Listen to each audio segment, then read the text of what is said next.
how's it going, everybody? Brett and Briggs here, bringing you guys another pellet stove part installation video, and today it is all about igniters. Well, today we're going to be I forgot. Welcome to the channel. Today we are going to be working on this Heatilator PS35 Pellet stove, and we are going to be changing this igniter in this machine. Let's do it. All right.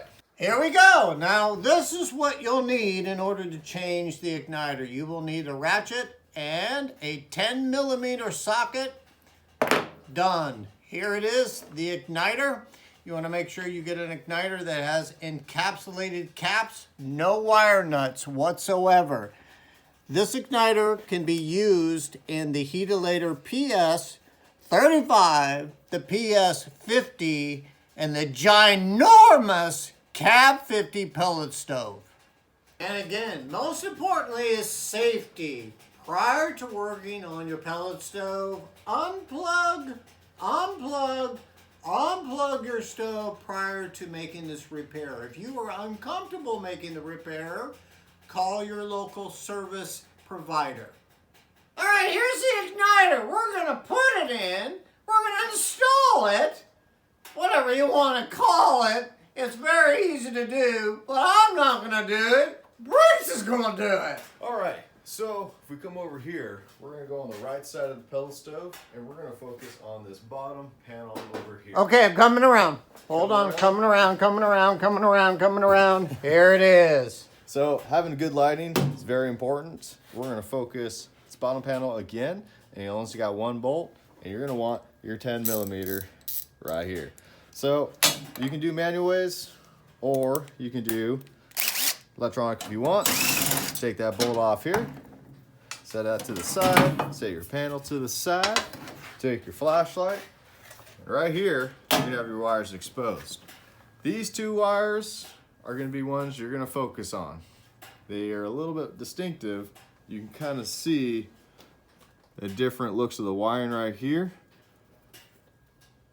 And we're ready. Okay, now since we have the wires exposed on the right side, we can focus on the front here, and we can get to the igniter itself. So we're gonna remove this ash pan. We're gonna set that to the side. And now we can see the igniter right here. I can't see it. The Nebo flashlight's in the way. Son, move it over to the side. Oh my gosh, now we can see it. Oh my goodness, that is wonderful. I see it now. There's the QVC moment. Right there, there's the igniter. So here we have access to the igniter. Right here you want to focus on this part. This is the wing nut. Wing nut! So simply, we're just going to loosen that. And you don't have to loosen it all the way. You can loosen it just enough so you can slide out the igniter as so. Over here, I'm coming around. we're then going to disconnect these two wires. Male and female ends. I'm coming around. This is a very important part because each wire is going to go through that grommet one at a time. If not, you are going to be cramming it through there. You're going to be ruining wires. You just got to do it slowly. So here we go. Yes, slowly is good. You don't want to damage or disconnect any other wires amongst here.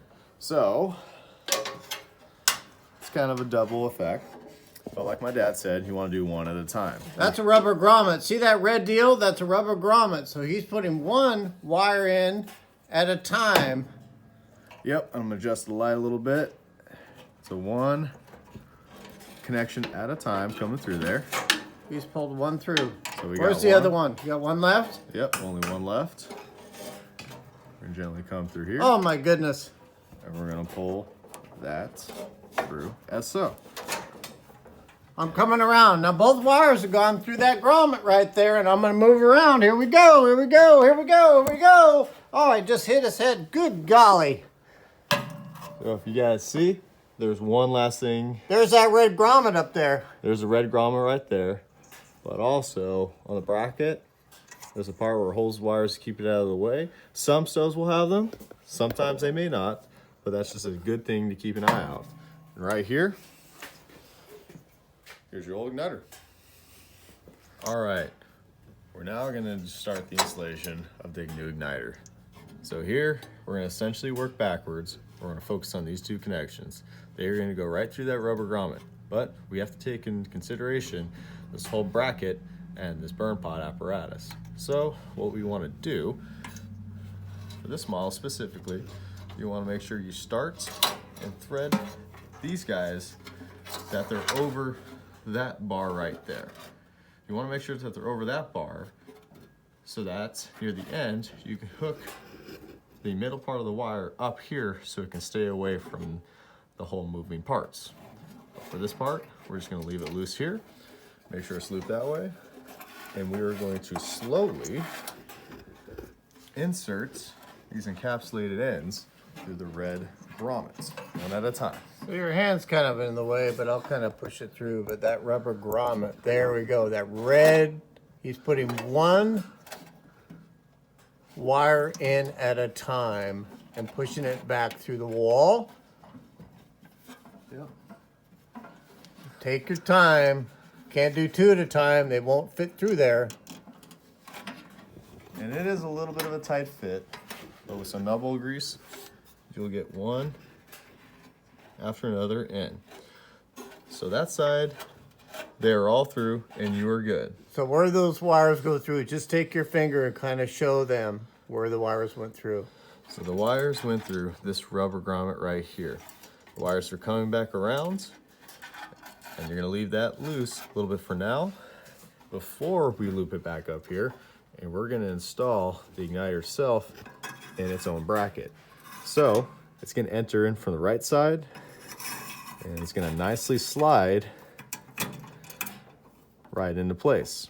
Once it's into place, don't forget to turn your wing nut to tighten it to make sure it doesn't fall out. Hand tight, you don't have to like put too much force on it. And then finally, don't forget, so that these wires don't get all tangled up, you wanna make sure you bring the middle part up in this bracket here so they stay out of the way. So this area right here, this is done. We're going to the back of the stove now, folks. Here we go, here we go, here we go.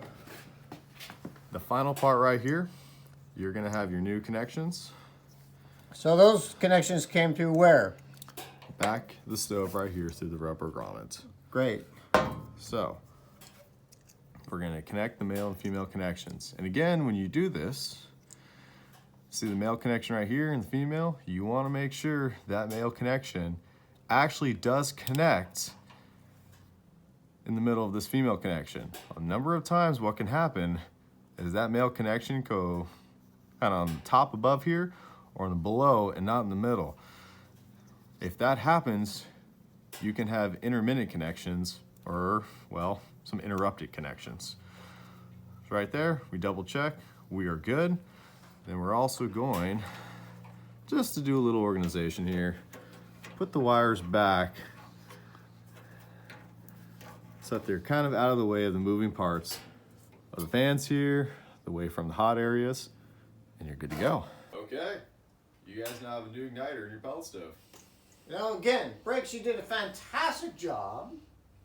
And again, thank you. Yeah, we went step by step, and we tried to make it as easy as possible so you can fix your own pellet stove. This igniter for this Heatilator PS35 can be used in the PS50 Heatilator and the ginormous Cap 50, and it's called a looped igniter. And again, please subscribe, share, and like. We greatly appreciate it, and we'll see you on the next video. And as always, thanks guys.